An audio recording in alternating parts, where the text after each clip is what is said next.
Let's get in Jayant Krishna, Dr. Manish, General Meston, Shishir Priyadarshi and Sergey Strokan with us on the broadcast. Thank you so much, gentlemen, for speaking to me on this extremely important day. And as we, focus on the discussions that will start in the next couple of hours, let me ask this, and this is a question I throw open to the entire panel, that one big thing that you would want as in terms of outcome or expectations. Jayant Krishna, let me start with you. Expectations of what you would like as the key outcome of this visit. So, Gauri, I fundamentally believe that, India and Russia have been time-tested friends. It's been a long friendship. But I think on the trade front, there's a huge deficit which is in favor of Russia and against India, and which has grown. In the year 2020, this trade deficit in favor of Russia was $3.38 billion. Last year, this trade deficit increased to $63 billion, right? So I think it's very, very important that, with Russia, we explore more and more export possibilities for India. And there are lots of products. See, a good thing is that, there are no significant tariff barriers for exports to Russia. But there are a lot of non-tariff barriers, Now, I'll tell you the other side also, Jayant Krishna, and this is equally important. While we talk about, trade getting that big leg up, one also needs to realize that in the last couple of years, there's been a flooding of cheap Chinese imports as well in the Russian market. So Indian exporters will have to compete with a lot of Chinese imports as well there. And that needs to be kept in mind. But what you're saying about the huge opportunity for trade is there. A quick word from General Meston as well. Sir, what would be your key expectation? Gauri, good morning. The key expectation is anything. Whether it is defense deal, whether it is space, whether it is nuclear civil cooperation, whether it is trade, whether it is, the labor going there, skilled labor, I would say the end state should be that it must mutually benefit both the countries. And when I say countries, the people of Russia and the people of India should be benefited. And that I imply, total development and prosperity and lot of tourism exchange. It should start happening now that Indian tourists should be visiting maximum, not Europe. They should start visiting Russia, and Russian tourists should visit India. The bonhomie between the two people from both the countries should make a tremendous impact, and this kind of relationship would definitely make an impact. We are like brothers in arms, in uniform, and I would say in same side, in the civil side, it should be that kind of relationship which would augur so well for this country. And therefore, when these things happen, people to people contacts and everything simultaneously happen. As a defense man, when I joined the National Defense Academy in 1978, I would say we were baptized in the Russian weapons. And that time about 80% of the weaponry used to come from Russia. But since then, some of that has changed, right? I mean, now it has come down a little. Yes, it has come down. It used to be about 75% till about 2010, 2014. It has come down to about 36-38%.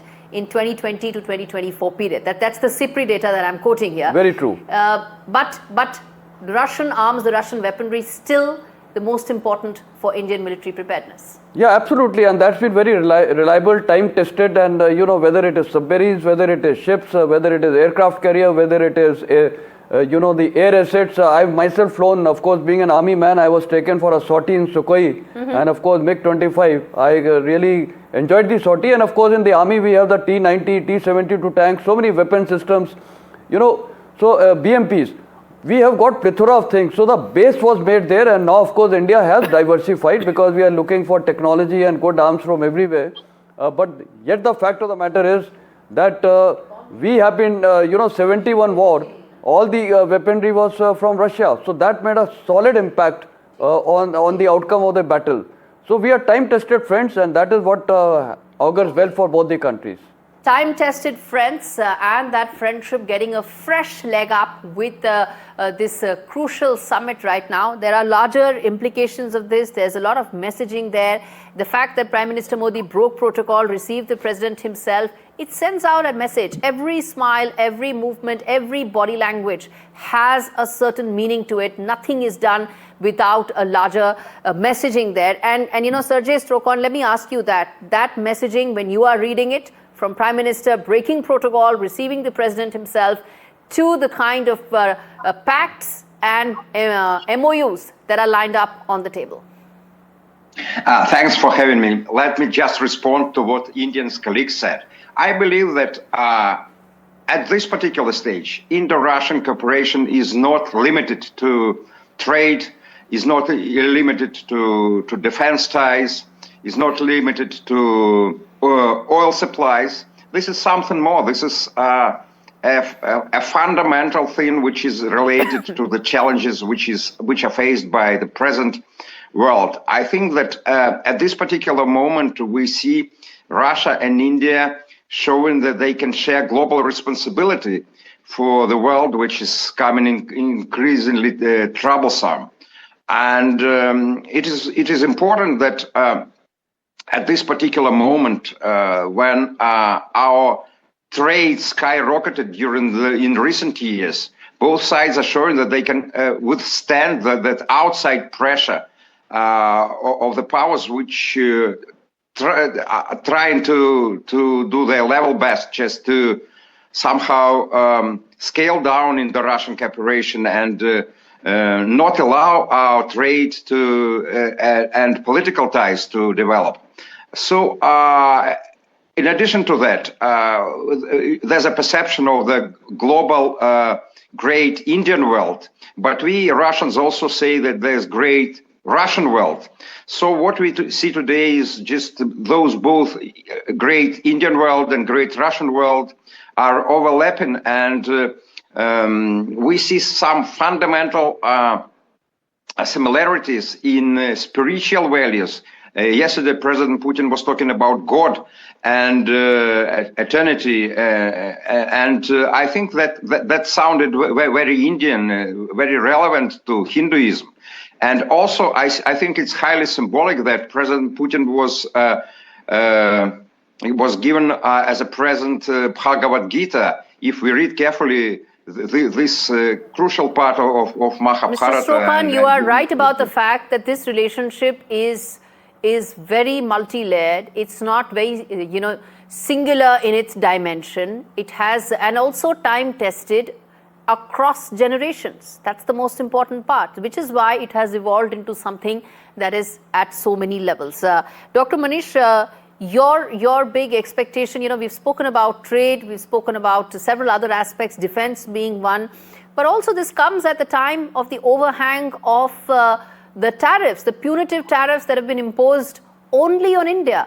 Even as we've clarified, neither are we the only nor the biggest importer of Russian oil or Russian gas. But still, the overhang of that tariffs, do you think, is going to be, as far as the meeting, your expectations of the discussions? Thank you, Gauri. I think, we have to, put this visit into a larger geopolitical context. And I think it's very important to, besides the time-tested friendship, I think it's very important to also understand that it is the logic of strategy that will drive India-Russia partnership in the times to come. And that strategy is in terms of infusing predictability in this relationship in an uncertain world. And that is required for both Moscow and New Delhi. In the times, as you said, the tariffs that have been slapped on India, with no reason, with no particular reason, used as a negotiating tool, used as a pressure tactic on India. And India has shown very well that, when you try and push New Delhi to a corner, it is counterproductive. Because the practice of autonomy, diversification is inherent in our foreign policy. And I think in this context, I think it's very important to point out the new strategic logic that India-Russia partnership has found. There was a time a few years back when in times of heightened India-US partnership, Russia seemed to have taken a back burner. And also we have to see that there is a Russia-China partnership which has also been growing. So I feel that this particular visit, the kind of political heft and importance that has been given to this visit is very, very particularly important to take this relationship to the next stage, to take the nature of relationship to a comprehensive stage, not just focus on a few sectors. And I think that will be the major outcome of this visit, that how do we take this relationship to a comprehensive stage which can withstand geopolitical pressures in the times to come. But Dr. having Manish, said that, very well said, that how can this now be elevated further to withstand some of the geopolitical headwinds that are coming in and also realize its true potential. I'm completely out of time, but Jayant Krishna, 30 seconds. You want to add in onto the trade part? 30 seconds, sir. No more. I think, Gauri, to my mind, I think India must explore possibilities of textiles, garments, farm products, shrimps and other marine products, pharmaceuticals. I think these, to my mind, are the four biggest areas where we must talk about trade, because I don't think this is sustainable with this kind of a deficit that we have today. And, pharmaceuticals and also labor mobility. Not enough is being said about the fact that, in times of massive crackdown and governments taking a very negative view with regard to immigration, if there is a labor mobility pact between India and Russia, that could actually throw open huge opportunities for India's young force. On that note, completely out of time. Thank you so much, gentlemen, for joining us on this rolling coverage of the India-Russia summit as we count down to the summit level discussions. A quick break. We come back with more on the other side. Stay with us.